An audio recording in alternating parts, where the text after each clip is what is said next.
narito tayo para sa isa na namang kwento ng kababalagan. At tulad po ng dati, ay hangad ko pong lagi na sana'y abutan po kayo ng pagtatanghal na ito na nasa mabuti pong kalagayan, ligtas sa anumang uri ng kapamakan at karamdaman.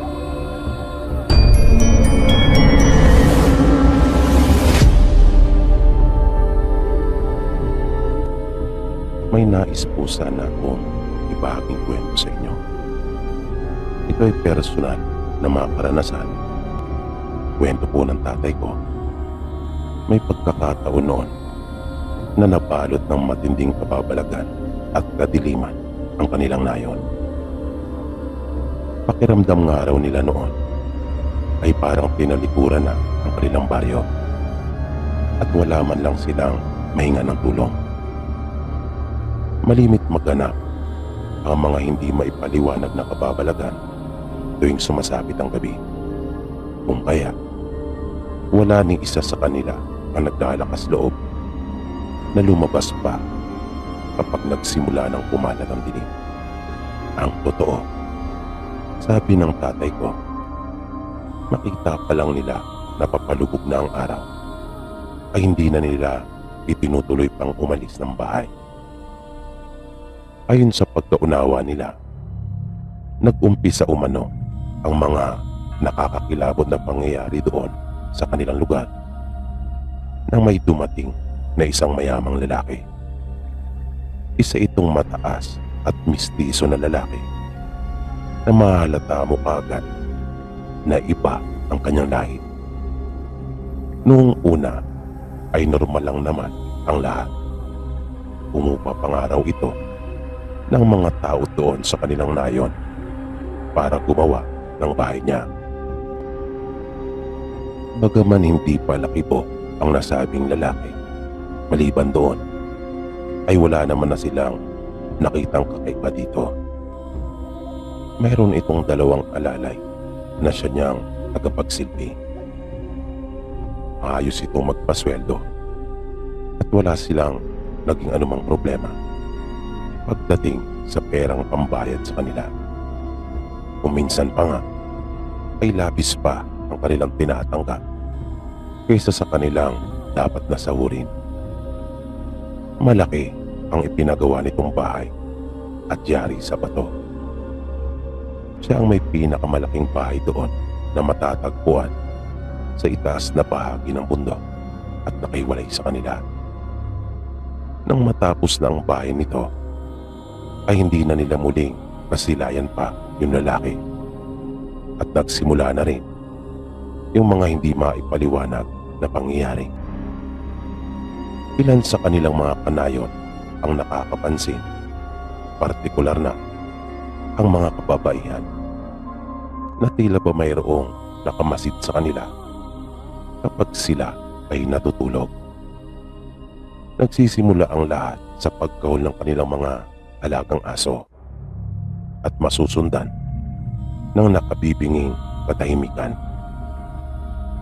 Pagkatapos ay doon na sila magsisimulang kilabutan pagkat parang may mga matang nakatingin sa kanila. Hanggang sa isang dalaga sa kanilang nayon ang bigla ang namatay. Wala itong anumang sakit, kung kaya marami ang nagtaka, lalong-lalo na ang kanyang mga magulang. Ang kapansin-pansin nang suriin nila ang katawan nito ay may nakita silang 2 butas sa leg nito na iyon ang itinuturo nilang dahilan ng pagpanaw ng dalaga. Ang paniwala nila noon ay gawa iyon ng ahas na maaaring tinuklaw ang dalaga habang ito ay natutulog. Pero nagsimula na silang magkaroon ng mga masamang hinala dahil na rin sa mga sumunod na nangyari. Nung mga panahong iyon, kwento ng tatay ko, ay hindi pa uso sa kanila ang pag-iimbalsamo. Sila-sila lang rin ang nagtutulong-tulong sa paggawa ng kabaong. At isang gabi lang nila pinaglalamayan ang taong namatay. Isang araw, habang inaasikaso ni tatay yung kanilang mga alagang hayop, ay napansin niyang kulang ng isa yung kanilang mga alagang kambing. Kung kaya, hinanap niya ito. Sa paghahanap niya, ay nakarating siya doon sa lugar na itinalaga nilang libingan. Yung maliit na sementeryong iyon ay sakop pa ng lupang pagmamay-ari ng kanyang lolo at ipinahagi na lang para gawin nilang libingan ng kanilang mga namayapa.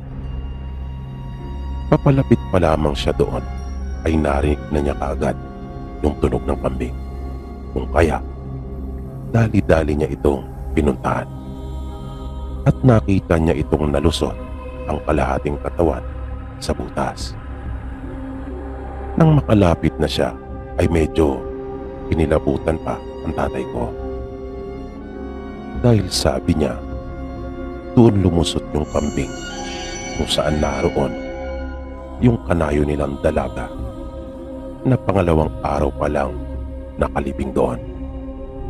Nagtaka din siya kung bakit nagkaroon ng butas doon at hindi na maayos yung pagkakatusok ng krus na kahoy sa puntot nito.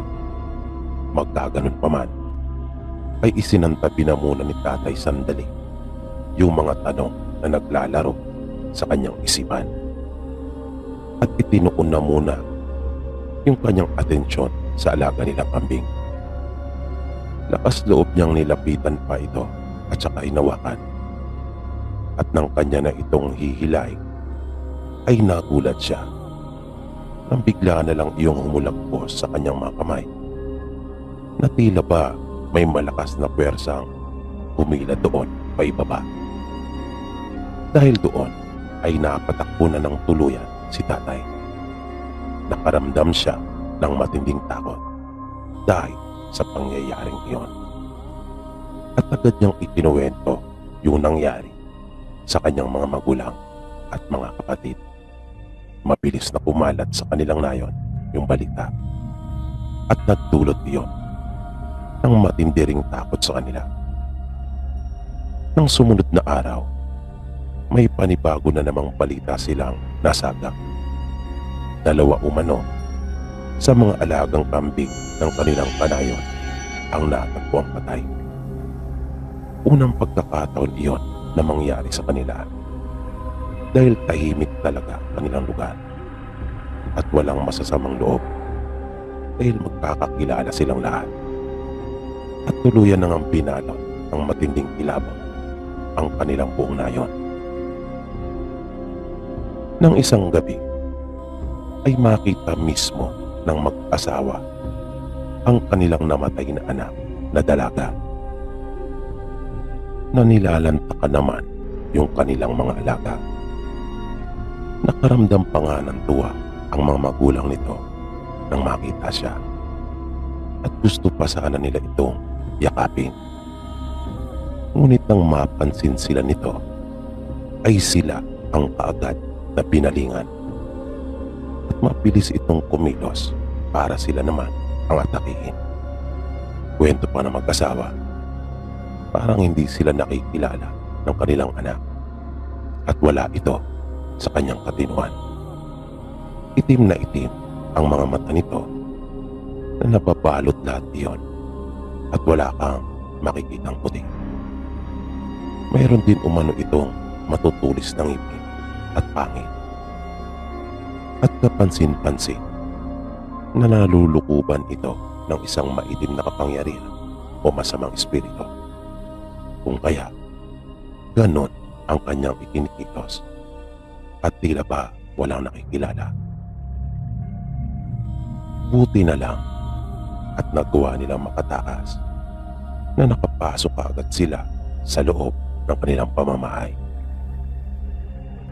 Napagkasunduan nila na hanapin ito dahil sa pinsalang itinutulot sa kanilang mga alagang hayop at isinasagawa nila iyon sa araw. Labag man sana iyon sa kagustuhan ng mag-asawa, pero wala na rin silang nagawa pa. Dahil kahit sila mismo ay mapapatunayan nilang hindi na iyon ang kanilang anak. Sa kanilang paghahanap ay una na nilang pinuntahan ang pinaglibingan nito, at doon ay nagulat sila nang makita nilang parang hinukay ang libingan nito at wasak na ang ataol. Ipinagpatuloy nila ang kanilang paghahanap hanggang sa nasumpungan nila itong nagtatago sa isang maliit na yungib at mahimbing na natutulog. Ang problema, sabi ni tatay, nagdalawang isip umano ang kanilang mga panayon sa kung sino ang papatay sa dalaga. Ni isa kasi sa kanila ay walang may gusto na saktan siya. Hanggang sa magising ito at nang magdilat ng kanyang mga mata ay namalas mismo nila yung sinasabi ng mga magulang nito. At hindi ito nangiming suguring agad sila, kung kaya napaatras sila at napatakbo.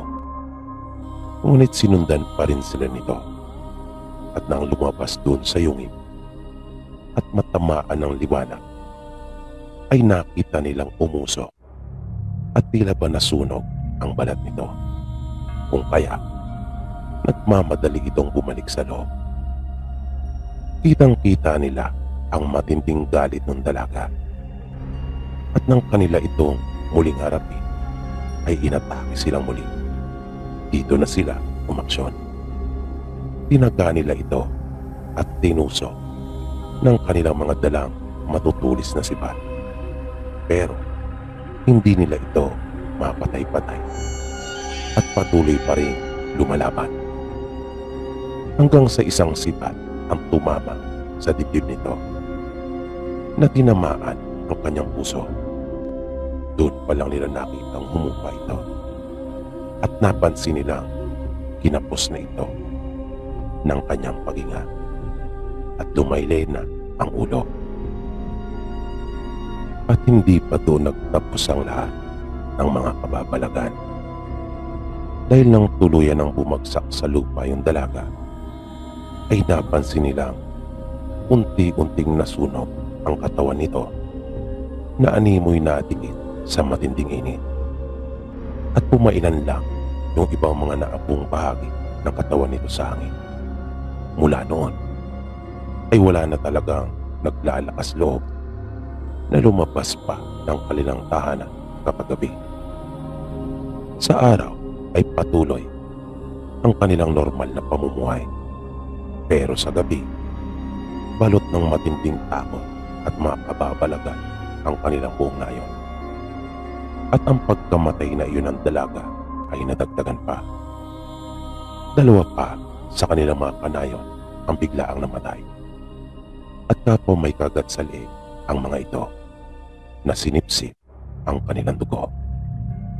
At kahit mabigat sa loob ng kanilang mga kaanak, sa takot at pag-aalala na baka matulad sa dalaga yung sapitin ng kanilang mga mahal sa buhay, ay kanila nang tinarakan ng mga ito ng tulos sa kaliwang dibdib. Kahoy ito na ang isang dulo ay pinatulis. At kanila pang dinadaganan ng mabigat tulad ng malalaking bato ang kanilang mga tawal. Tuwing gabi ay hindi napapanatag ang kanilang nayon. Nararamdaman nilang mayroon talagang gumagala. Hanggang sa may dumating sa kanilang baryo na isang matanda. Una pa lang nilang nakausap ito ay naramdaman na nilang tila may kakaiba sa kanya. Nagtanong ito sa kanila kung mayroon ba silang nararamdamang kakaiba tuwing gabi. Kung kaya, kanila nang ikinuwento sa matanda yung mga nangyari sa kanilang nayon. At sinabi nito nasa tamang lugar na nga siya. Inayuhan sila ng matanda na maglagay ng mga bawang sa palibot ng kanilang mga bahay at dalasan ang ginagawang pananalangin.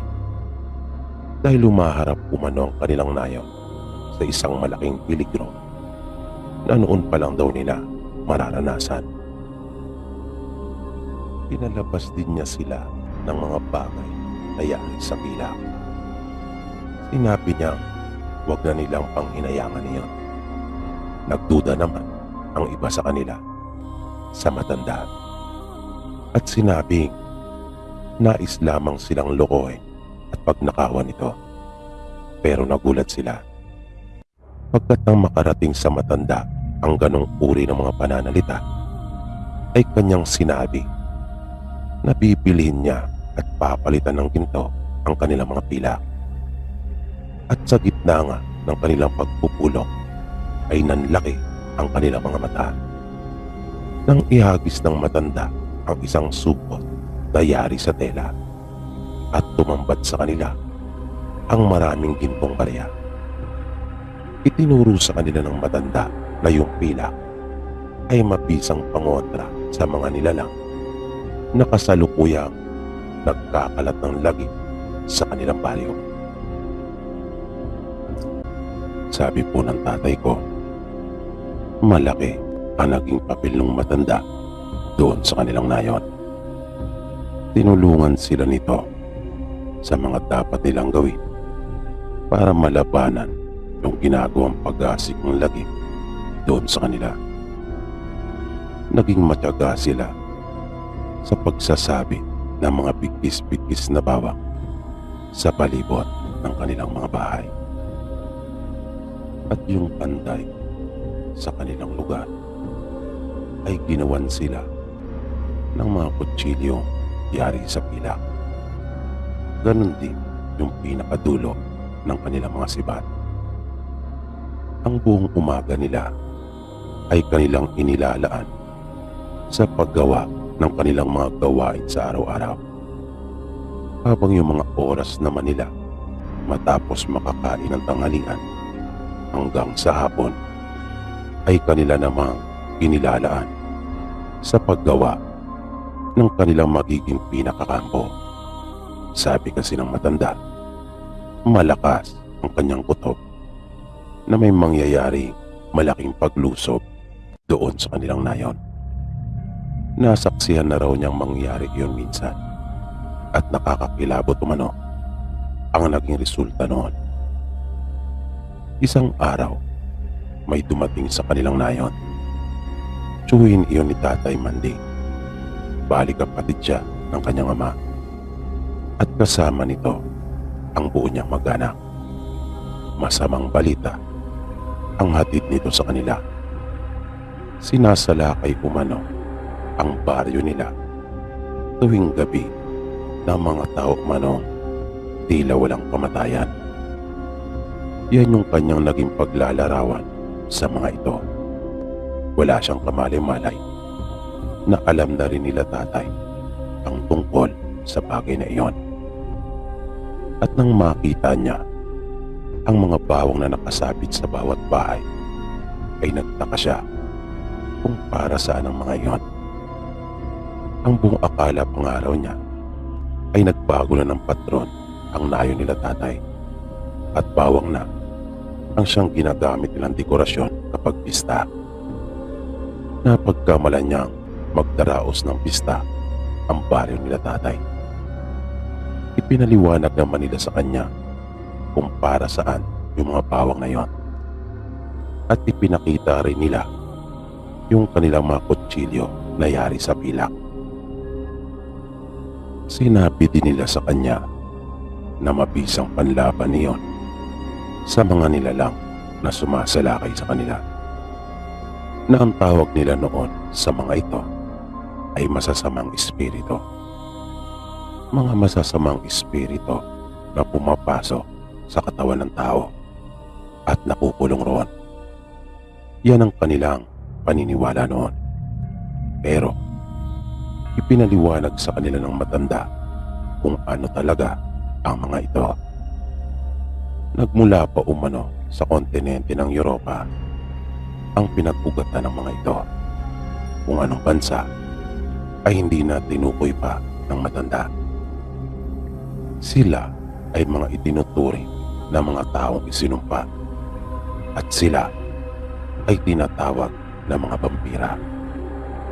Ng kanilang mga dugo ay may kaakibat na sakit, isang uri ng sakit na mas matindi pa sa peste o salot, pagkat lubang nakakahawa ang sakit na ito kapag humalo na sa dugo ng kanilang mga biktima.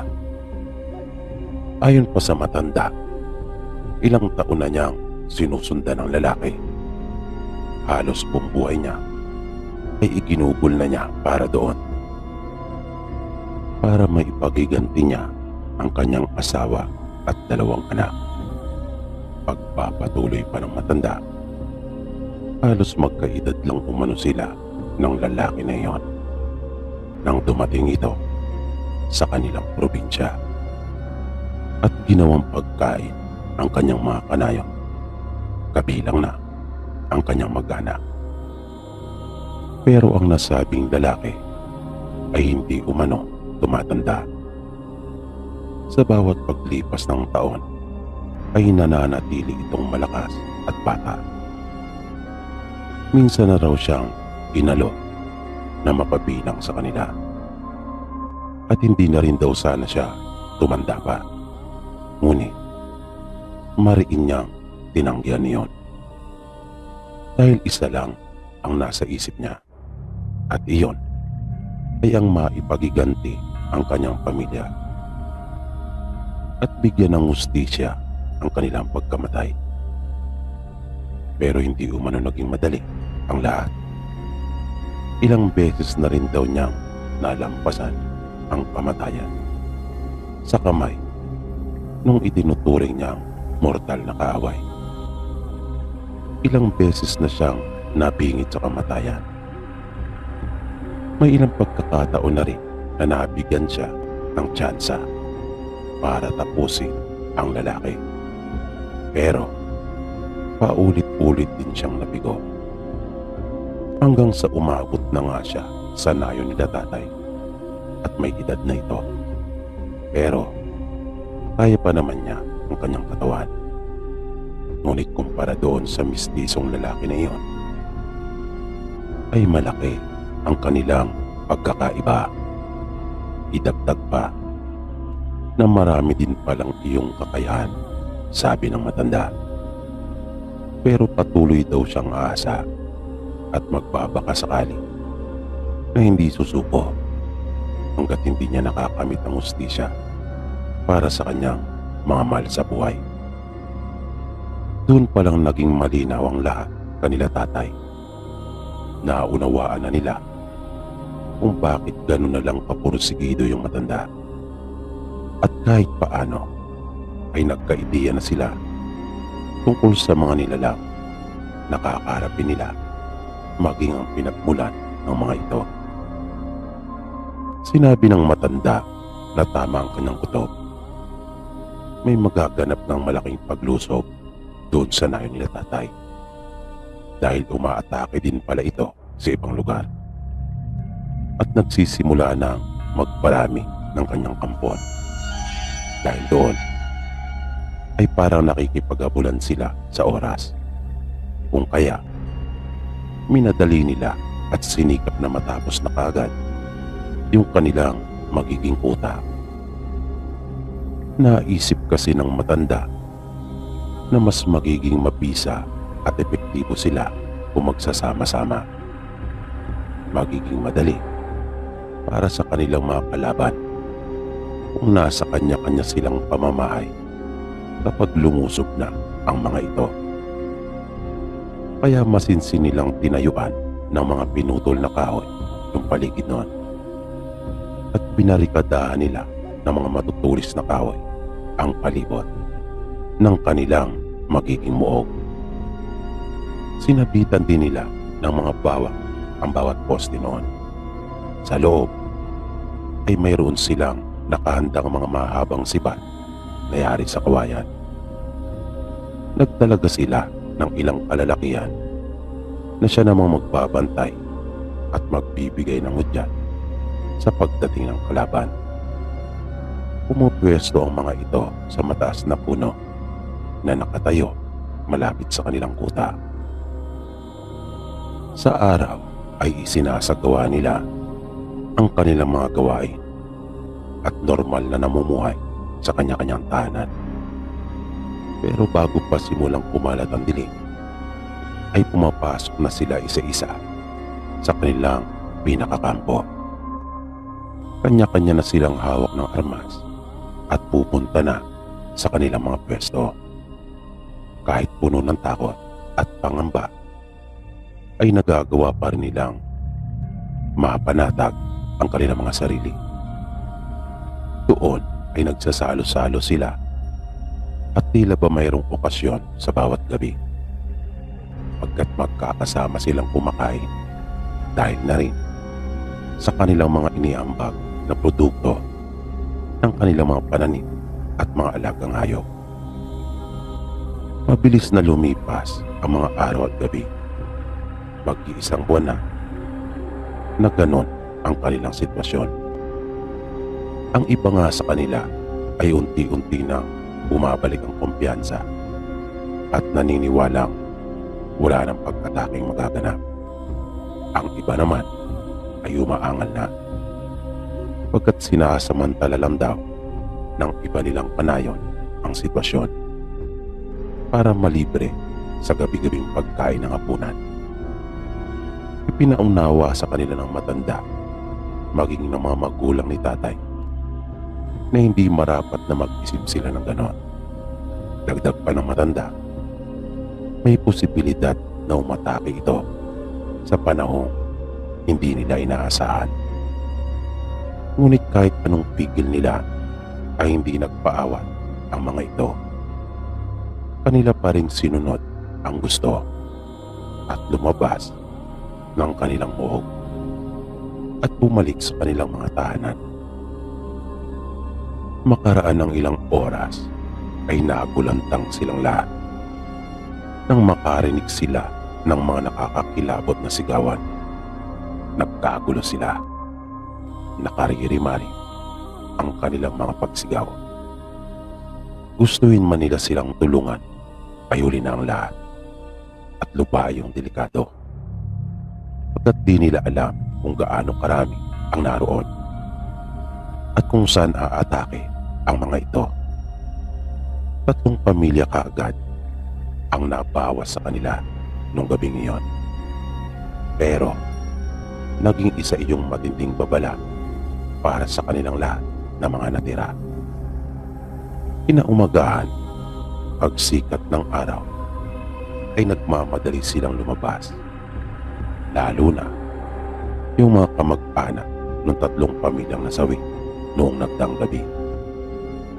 Nais nila silang bigyan ng maayos na libing at siguraduhin hindi na sila muling mabubuhay pa at makakasama sa dumaraming bilang ng mga vampira. Maya-maya pa ay nagsimula ng balutin ng lungkot at paghihinagbis ang buong nayon dahil sa kanilang mga pagtangis. Pero bigla naman iyong napalitan ng mga nakakatakot na sigaw at nagkagulong muli, dahil bigla na lamang pumangon ang mga ito at sila ay inatake. Mabilis namang kumilos ang mga kalalakihan at napilitan na silang tusukin ang mga ito. Pero 2 sa mga kamag-anak ng mga ito ang nakagat. At dahil sa pag-aalala nila na baka bigla na ring magbago agad ang mga ito, ay kanila nang ginawa kung ano ang dapat, kahit palabag iyon sa kanilang kalooban. Ang mga anak naman ng 3 pamilyang nahawaan ay nagtatakbo palabas dahil sa takot. Ngunit hindi pa sila nakakalayo ay napahiyaw na ang mga ito nang magsimula ng masunog ang kanilang mga balat dahil sa sikat ng araw. Kitang-kita ng lahat ng naroon kung paano nalapnos ang kanilang mga balat. Maging ang kanilang mga buhok ay nasunog at sila ay nangakalbo. At tuluyan na silang bumagsak sa lupa nang hindi na nila iyon nakayanan. Ilang sandali pa ay tuluyan na silang naging abo. Sabi ng matanda, iyon ang kanilang sumpa. Kung may kalakasan sila, ay mayroon din naman silang kahinaan. Natulala ang lahat ng mga taong nakasaksi noon. Halos hindi sila makapaniwala. Ang iba sa kanila ay napabulalas pa na mas nanaisin na nilang itlin ang sariling buhay kaysa maging vampira. Dahil sa pangyayaring iyon ay nagkaisa silang lahat na suguri na ang malaking bahay. Nagkasundo sila na bakit pa nila hihintay na silang atakihin at maging pagkain ng mga ito. Kung kaya, dala ang kanilang mga armas, ay sumugod silang lahat. Nang dumating sila doon, ay nagulat pa sila pagkat kahit saan nila ibalik ang kanilang paningin, ay may nakikita silang nakahiga. Tuluyan nang dumami sa bilang ang mga ito. Kung kaya, kanila nang sinamantala ang pagkakataon habang ang mga ito ay natutulog pa at namamahinga. Kanila nang binuksan ang dalawang malalaking galon ng petrolyo. Agad na umalingasaw ang matapang na amoy noon.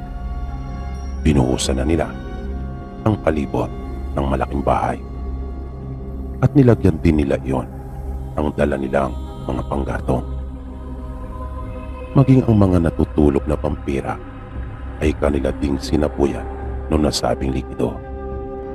Bago pa magising at magkamali ang mga ito, dahil sa ginawa nilang pagbuo sa kanila, ay huli na ang lahat. Mabilis na nilang sinigaan sila at agad na nagliyab. Yung mga nagagawa pang makalabas ay kanila namang tinatarakan ng kawayan sa kanilang kaliwang dibdib.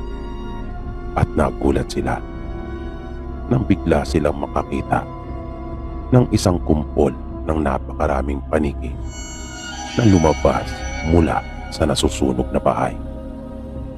Matapos iyon, magmula noon ay hindi na naulit pa yung ganong mga pangyayari doon sa kanilang lugar, na nung balik ito sa dati nitong katahimikan. Pero lumisan ang matanda na mabigat pa rin ang kanyang loob, pagkat para sa kanya ay hindi pa rin niya naipagganti ang kanyang pamilya.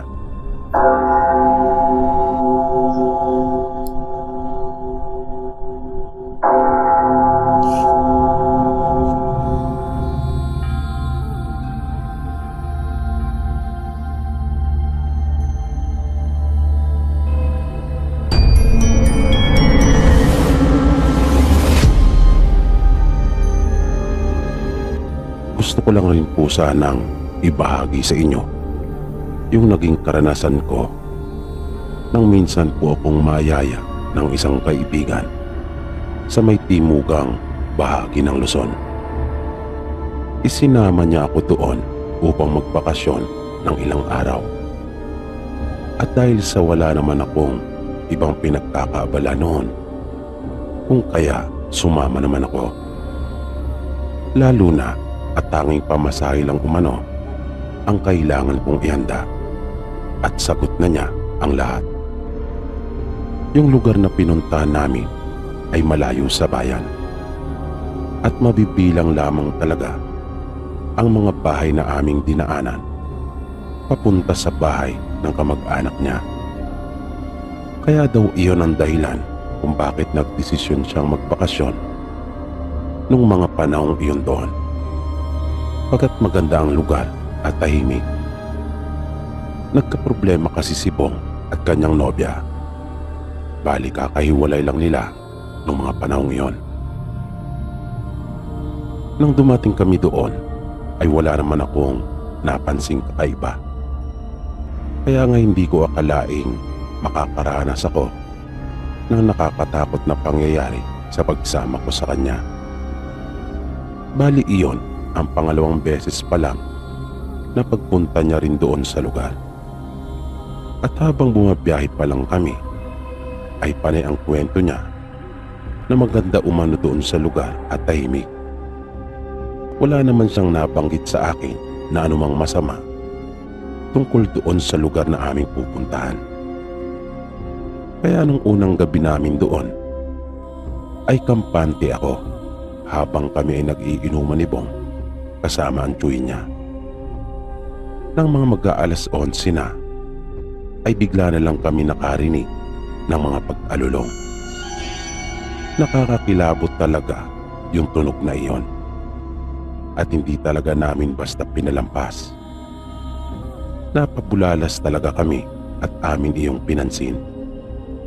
Bigla namang napatayo ang tsuhin ni Bong at mabilis nitong iginala ang paningin sa paligid. Nabigla pa nga kami magkaibigan sa naging reaksyon nito.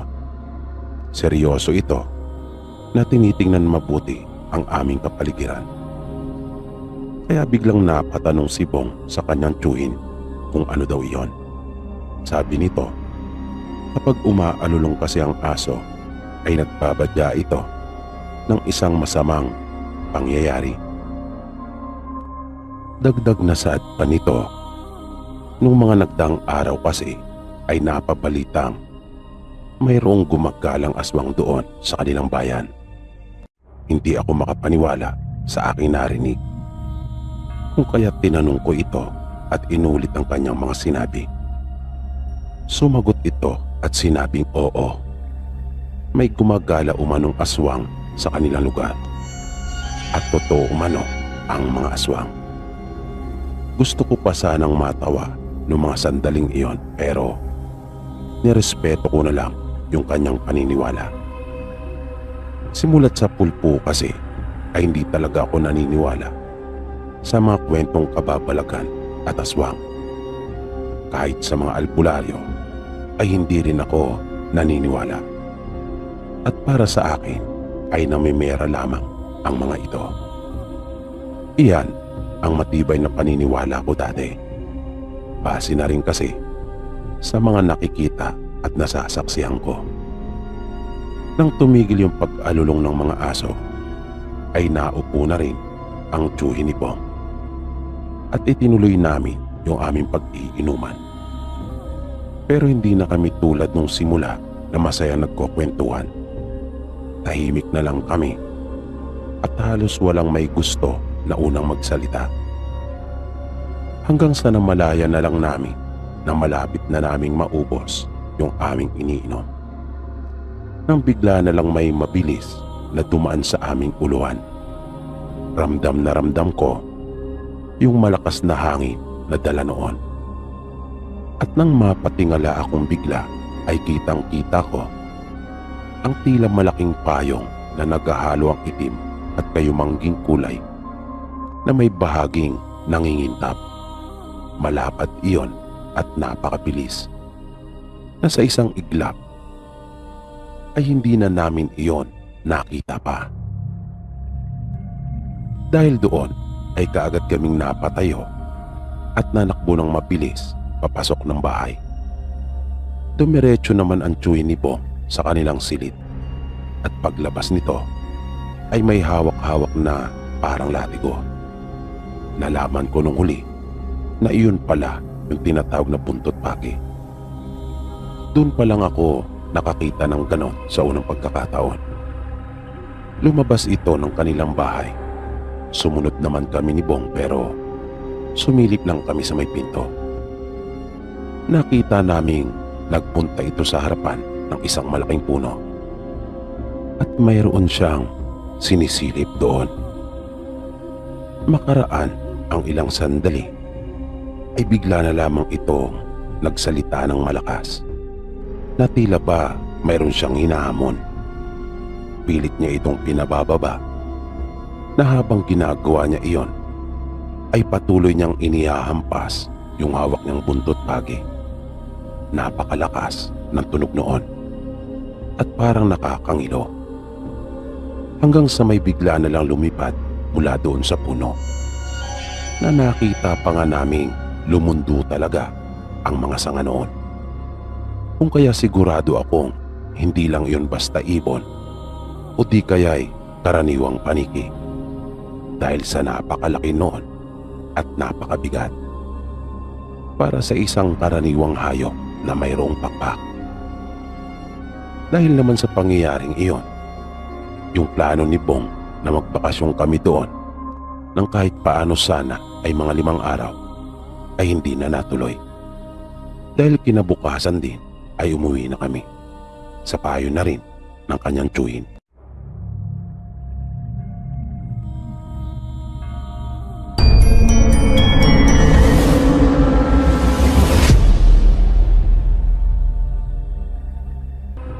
Gusto ko lang rin po sanang ibahagi sa inyo yung 2 kong nakakatakot na karanasan nung ako ay dalaga pa at kasalukuyan nagtatrabaho noon sa isang malaking pabrika sa Taguig.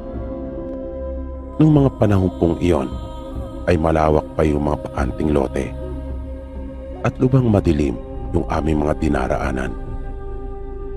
Minsan, nang pauwi na ako galing sa trabaho, ay masaya kaming nagkukwentuhan sa daan ng ilan kong mga kasama hanggang sa maiwan ako at mag-isa na lang na naglalakad.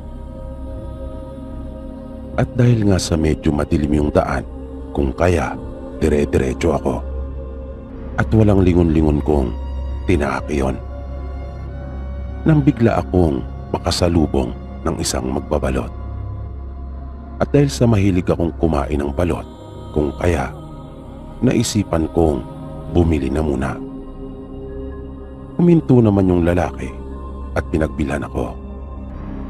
Nang iabot niya sa akin yung 2 piraso ng balot na binili ko, nang aking tingnan iyon sa supot na kanyang pinaglagyan, ay napansin kong maliit yung isa. Kung kaya wala sa isip ko na ibinalik ko iyon sa kanyang basket at pumili ako ng malaki. Gusto ko kasi ay malaki ang sisiw. Iniwas pa niya yung kanyang basket pero huli na ang lahat.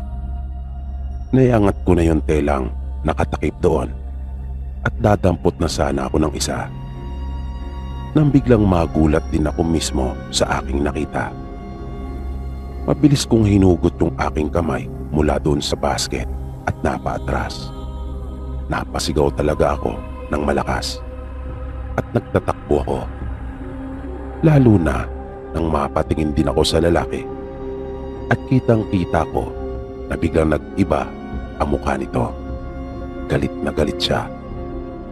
Habang mabilis akong lumalayo ay naluluha na ako dahil sa nakakatakot kong karanasan na iyon. Ang bilis ng pagtibok ng puso ko at talagang kumakalabog ang aking dibdib dahil kitang-kita ng 2 mata ko ang isang muka na naroon sa loob ng basket. Sa itsura pa lang ng muka ay masasabi kong may edad na iyon. Kulubot na nga ang ibang bahagi noon at hindi iyon normal. May kapansanan yung muka na aking nakita at nagulat din ito. Pero parang hindi iyon nakakapagsalita dahil sa wala naman akong narinig o lumabas na kahit ano mula sa kanyang bibig.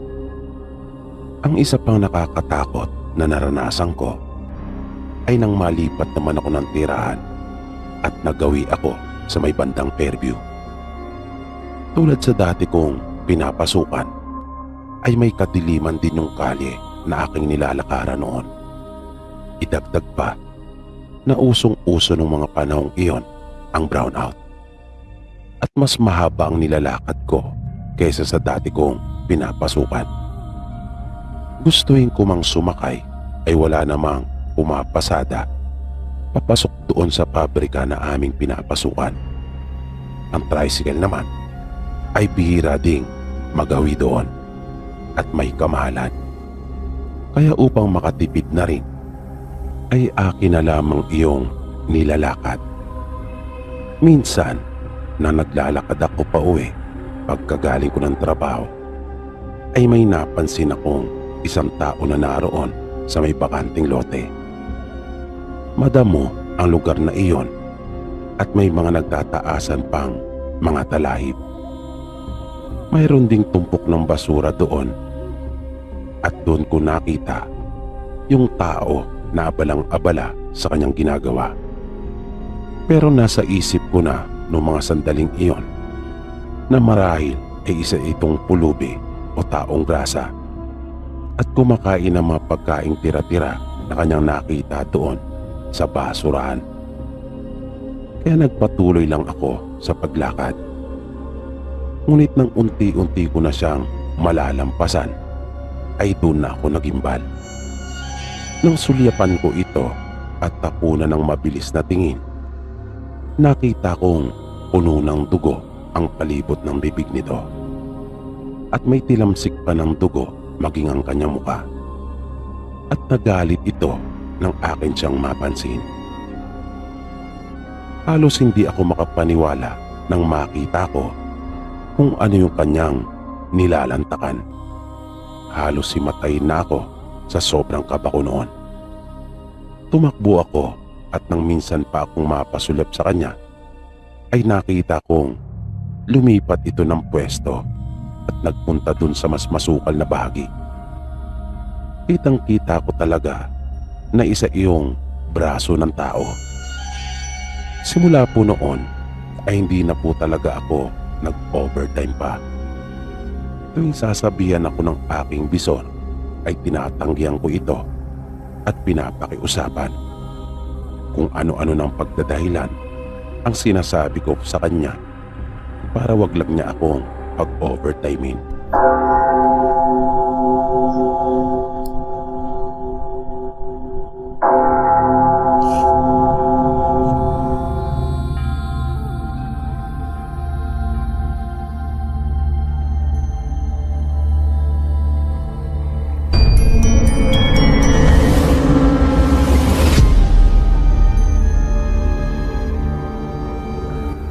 Bali matagal na rin po itong nangyari at personal ko po itong karanasan. Naganap po ito sa probinsya ng isa naming barkada. Nang minsan po kasing magkayayang kami mag-inuman sa bahay ng isa naming kaibigan, ay napag-usapan ang tungkol sa mga hiking at nature trippings namin noon. At sinabi nilang namimiss na raw nila yung mga ganong uri ng adventure.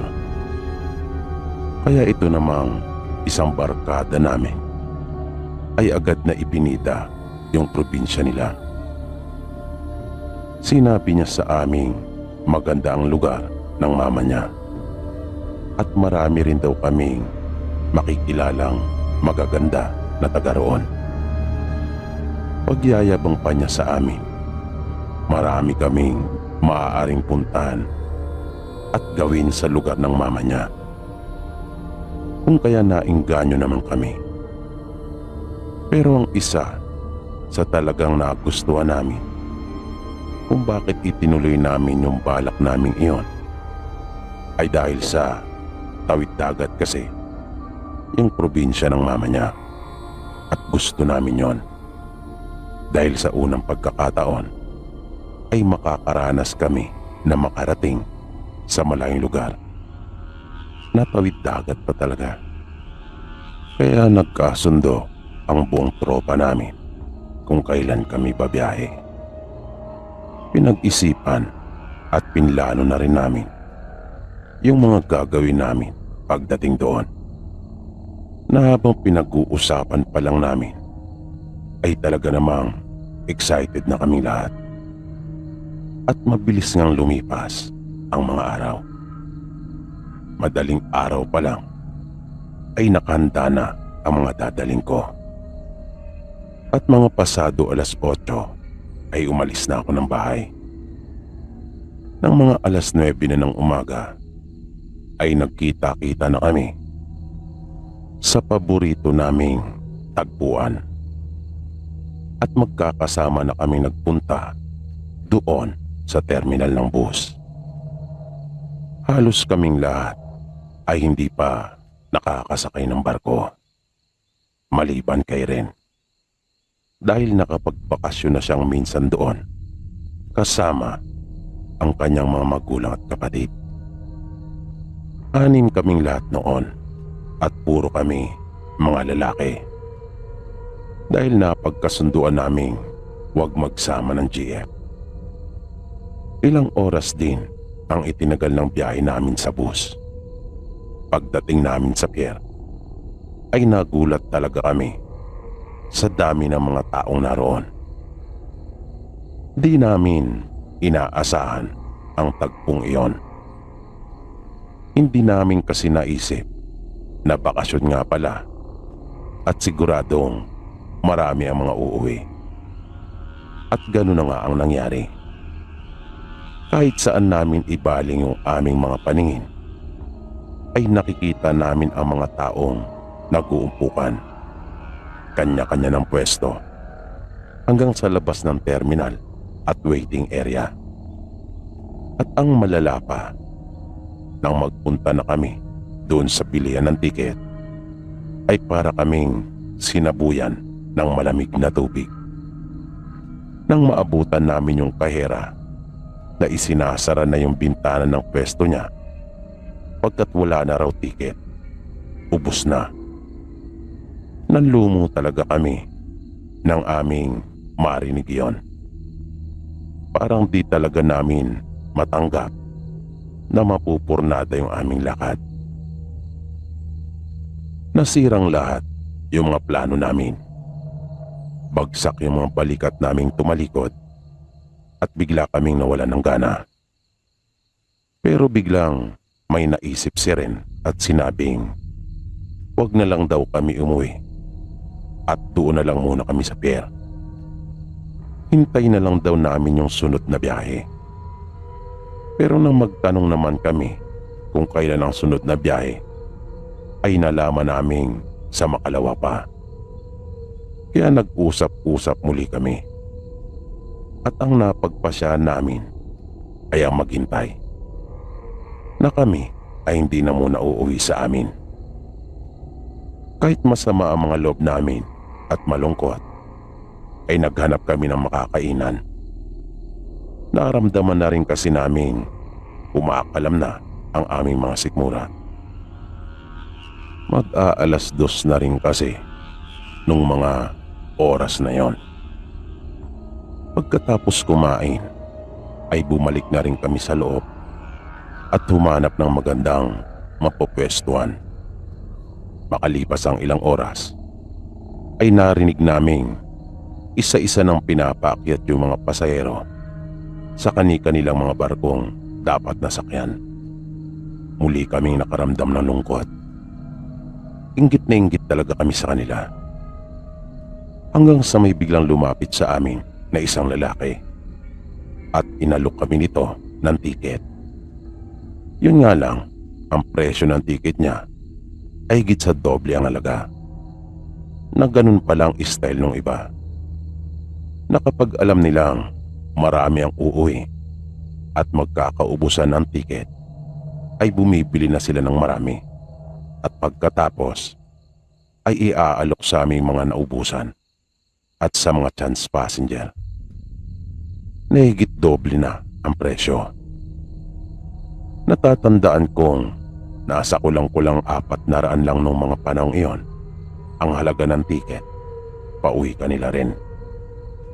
Pero ibinibenta niya sa amin iyon ng 800 piso bawat isa.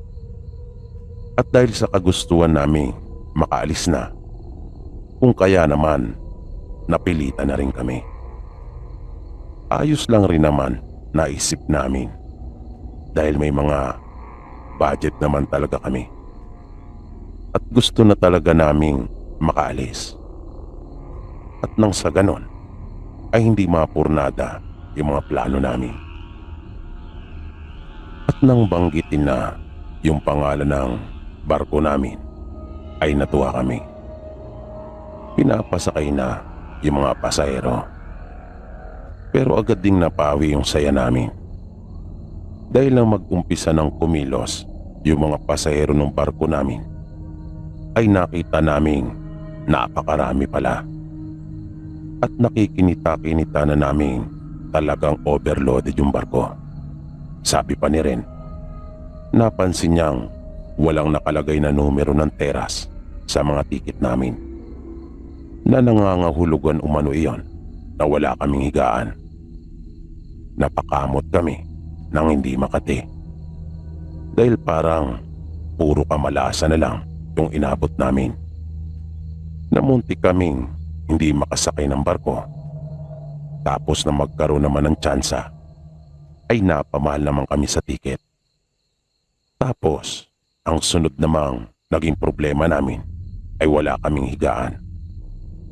Pero muling nasolusyonan yung problema namin iyon nang may isang batang lalaki na pinagbentahan kami ng box ng sigarilyo, at yun umano ang pwede naming gawing higaan. Nangiti kami at natuwa sa bata. Magandang ideya yon, sabi pa namin. Wala namang problema dahil bagaman may kaya ang mga kaibigan ko, ay cowboy naman ang mga ito at wala silang kaarte-arte sa katawan. Nagusto pa nga sana silang ihatid ng mga magulang, pero mas ninais nilang mag-public transport at sumakay ng bus. Nang nasa barko na kami, ang sunod naman naming naging problema ay yung mapupwestuhan at malalatagan nung binili naming mga karton. Kahit sa daanan kasi ay may mga nakalatag na. Halos wala na nga talagang madaanan sa dami ng mga pasahero at mga bagahe. Hanggang sa makarating kami sa pinaka-itaas ng barko. Doon kami nakakita ng pwede naming malatagan. Iniayos namin yung aming mga dala at pinatungan yung karton para hindi ito liparin. Hanggang sa biglang nagkarami na yung mga tao doon. Maganda kasi ang pwesto doon para dumungaw. At di nga nagtagal ay narinig na namin na pinapababa na yung mga nagatip pagkat aalis na yung barko. Natuwa kami dahil yun talaga yung hinihintay namin. Makalipas ang ilang minuto ay narinig na naming pinaandar na yung makina ng barko at nagsimula na rin itong gumalaw. Kaya napatayo kaming magkakaibigan at nagpunta sa may gilid para tingnan yung pagmaniobra nito. Maya-maya ay may dalawang babae na kasing edad namin na biglang dumating at nakitingin din. Naagaw talaga nilang dalawa yung atensyon naming magkakaibigan. At habang pinagmamasdan namin sila, ay napansin naming pareho pala silang maganda. At nagulat na lang kami nang biglang nagpakilala sa kanila si Carlo. Sa bagay, malakas kasi talaga ang loob nito. At siya ang pinaka-starter talaga ng grupo. At basta mga ganong pagkakataon ay hindi talaga nito pinapalagpas. Mabilis na inilahad ni Carlo yung isa niyang kamay sa kanila at nagulat kami nang makipagkamay naman sila at nakipagkilala.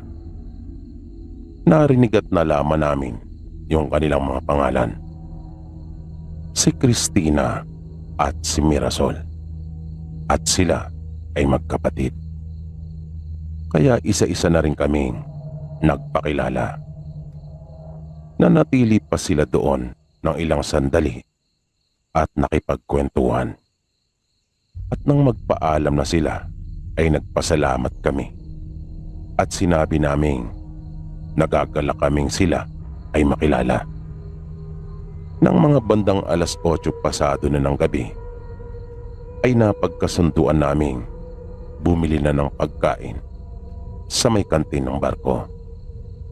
Pero inabutan ng halos 2 oras yung dalawa naming kaibigan bago nakabili at nakabalik.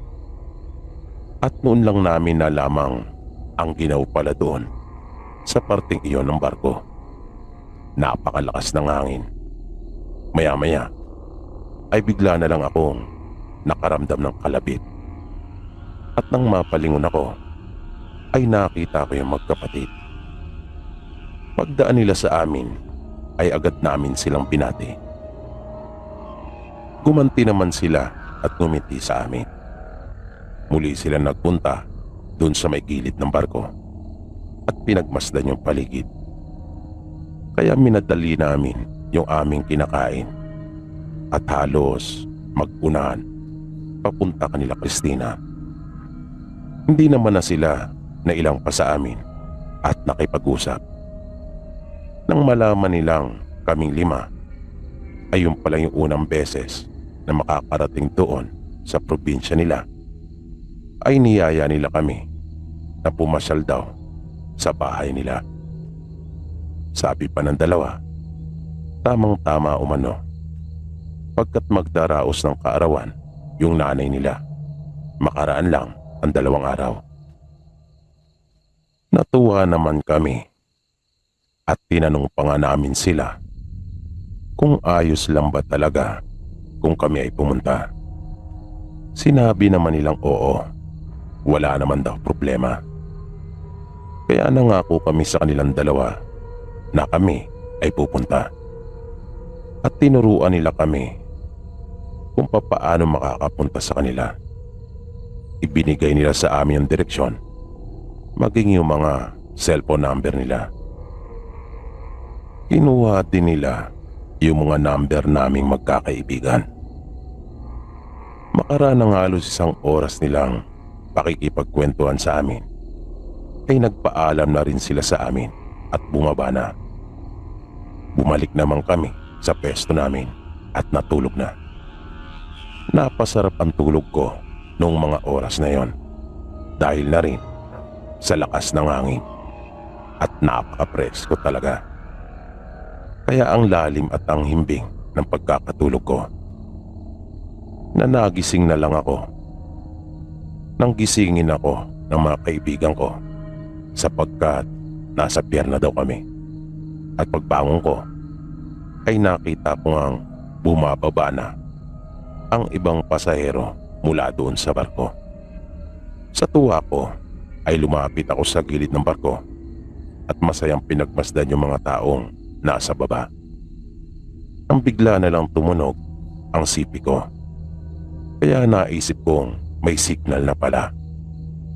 Nang nasa kalagitnaan kasi kami ng biyahe ay walang signal. Nang buksan ko yung aking cellphone ay medyo nagulat pa ako.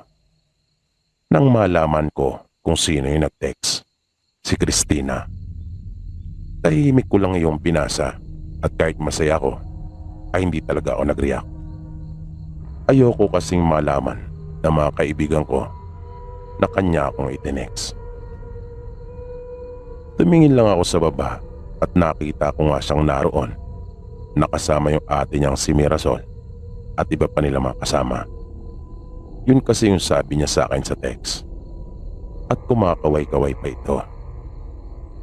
Pinakiramdaman ko yung mga kaibigan ko. Napansin kong wala silang na-receive na text. At para hindi halata, ay tinawag ko na lang sila at itinuro ko sila Mirasol. Hinayaan na lang muna namin yung ibang mga pasahero na makababa. Naisip naming mahirap naman kung makikipag-unahan pa kami at makikipagsiksikan. Kaya naghintay na lang kami. Total, wala naman kaming hinahabol na oras. Hindi naman kami nagmamadali.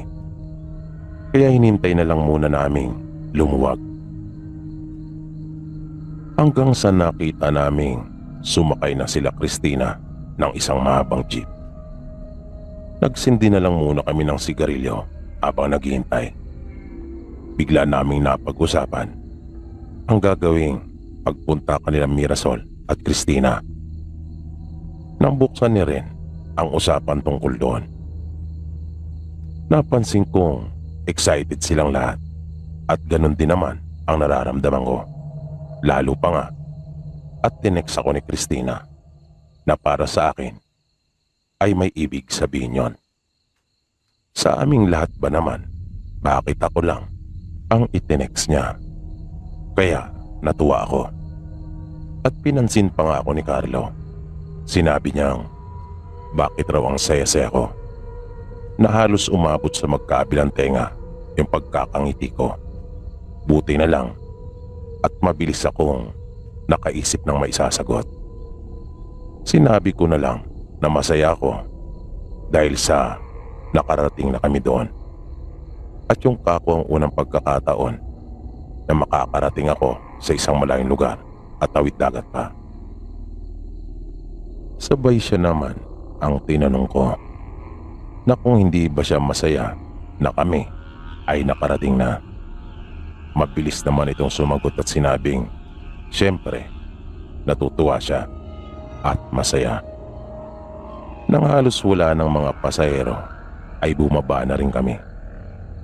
Muntik pa nga kaming maubusan ng masasakyan dahil sa ginawa na yung pagpapauna sa mga pasahero. Ilang oras din ang itinagal ng biyahe namin sa jeep. Gutom na kami nang dumating sa bahay ng lola ni Ren. At nagulat talaga sila dahil hindi man lang pala nagpasabi ang kanyang apo. Kaya tiniis pa namin yung gutom na aming nararamdaman pagkat naghintay pa kami ng luto nila. Pagkatapos makakain ay nagpahinga kami. Ikinuwento ni Ren sa isang pinsan niya na may nakilala kami sa barko at pinapupunta kami sa bahay nila sa Makalawa. Nabigla yung pinsan niya at agad itong tinanong kung saan yung lugar. Nang banggitin ni Ren yung pangalan ng lugar ay nagulat ito na nanlaki talaga ang kanyang mga mata. Sinabi nito na delikado sa lugar na yon dahil pinaniniwala ang maraming pamilyang aswang ang naninirahan doon. Bigla naman akong napatingin sa pinsan ni Ren at kinilabutan. Habang yung tatlo pa namin mga kaibigan ay nakita kong parang gusto pa nilang matawa dahil hindi sila naniniwala sa mga aswang. Pinakiusapan ni Ren yung pinsan niya na kung maaari ay wag na lang sasabihin kahit kanino na pupunta kami sa lugar na yon, lalong-lalo na raw sa lola nila. Napailing naman ang pinsan niya at sinabi sa kanyang siguraduhin lang daw niya at kami ay mag-ingat. Pero hindi nila sineryoso yung mga sinabing iyon ng pinsan ni Ren. Ngunit hindi ako, dahil noon pa man ay may naririnig na akong mga kwento mula sa nanay ko at sinabi niya sa aking totoo ang mga aswang dahil nakaranas na rin sila ng hindi maganda sa kamay ng mga ito doon sa kanilang probinsya. Tulad ng napag-usapan namin, nag-hiking kami at naligo sa ilog. Pero sa bawat ginagawa namin ay madalas na napag-uusapan yung magkapatid. At halatang excited silang pumunta sa bahay ng mga ito at makita silang muli.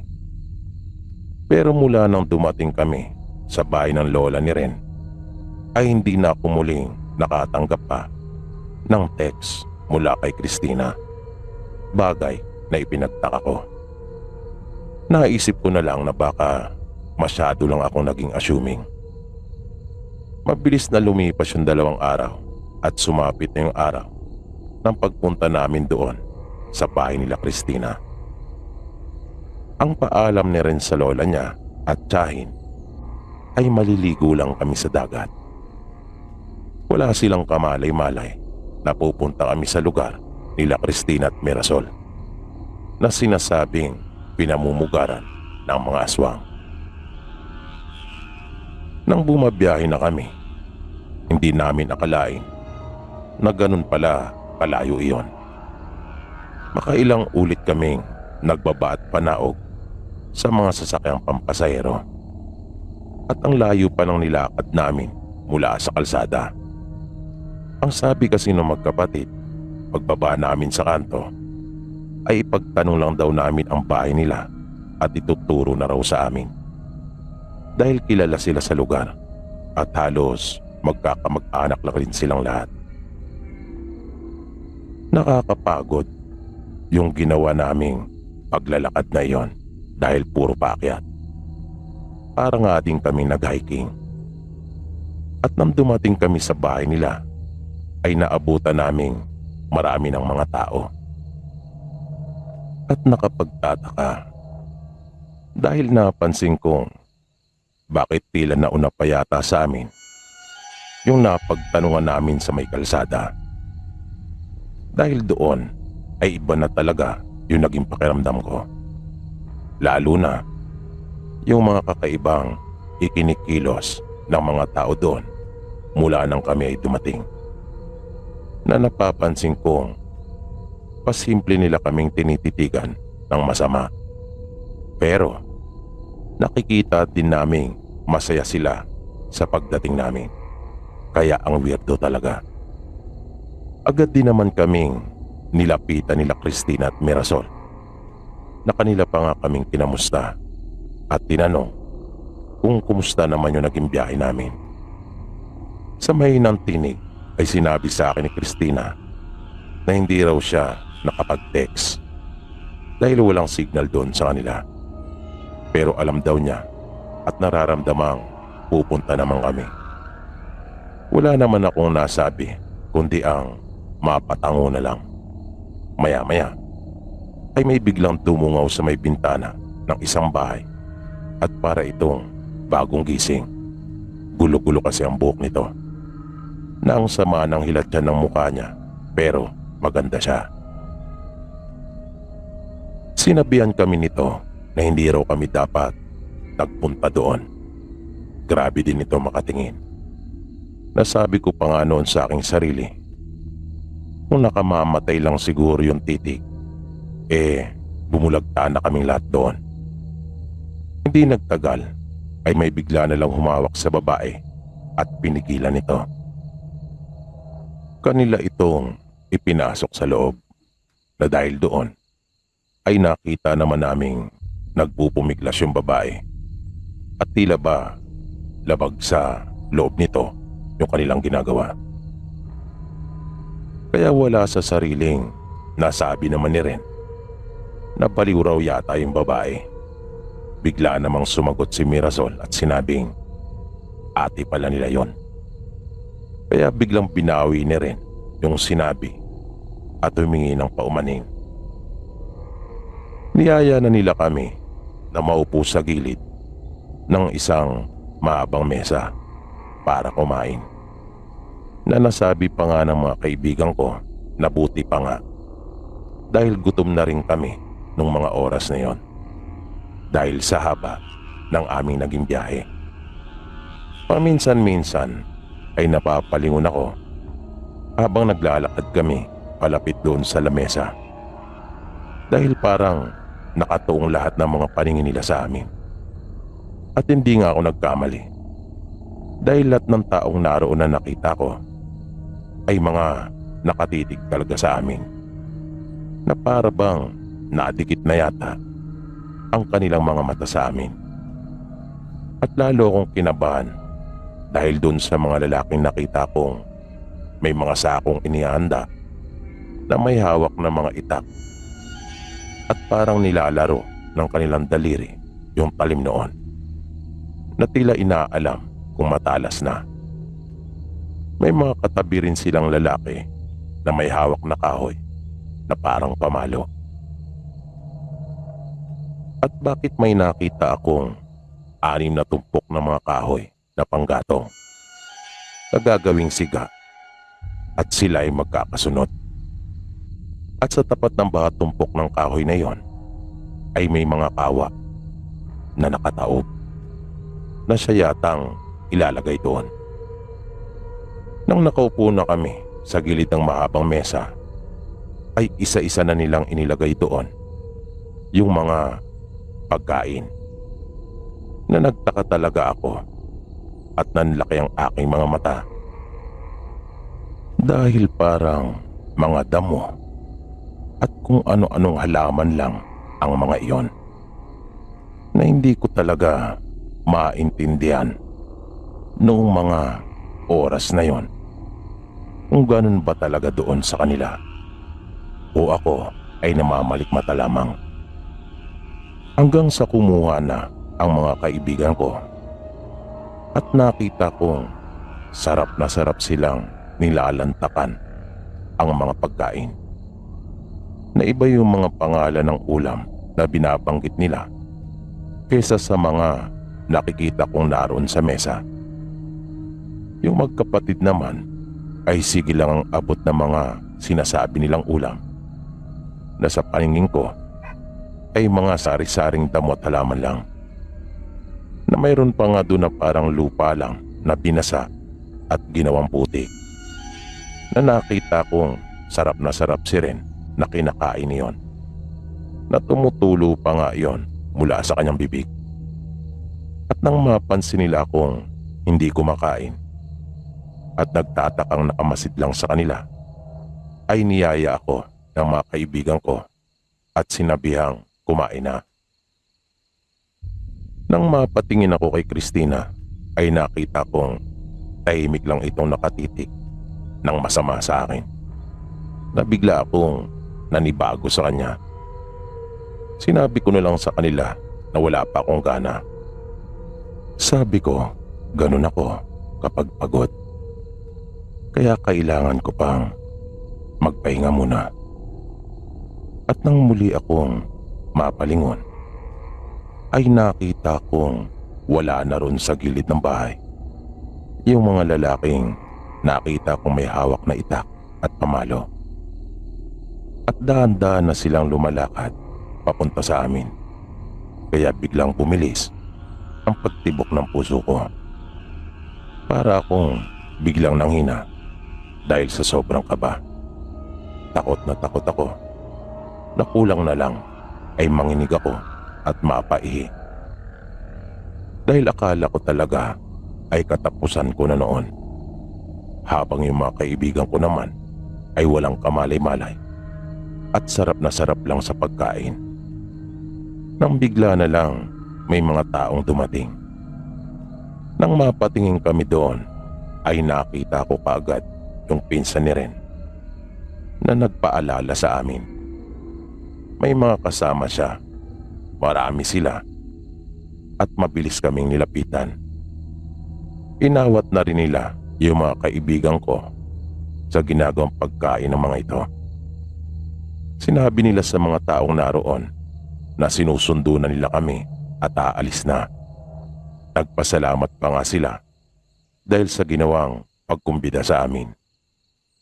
Laking pasalamat ko talaga sa biglaang pagdating ng pinsan ni Ren at mga kasama nito. Na hindi nga nito sinabi sa lola nila pero nang malaman niyang desidido si Ren at kami napuntahan yung lugar nila Christina, ay sinabihan naman nito yung mga kaanak at kaibigan nila at kanila kaming sinundan. At di nga raw sila nagkamali sa masamang kutob pagkat yung napuntahan namin ay pamilya talaga ng mga aswang. Nakabalik kami ng Maynila ng maayos at walang napahamak sa amin.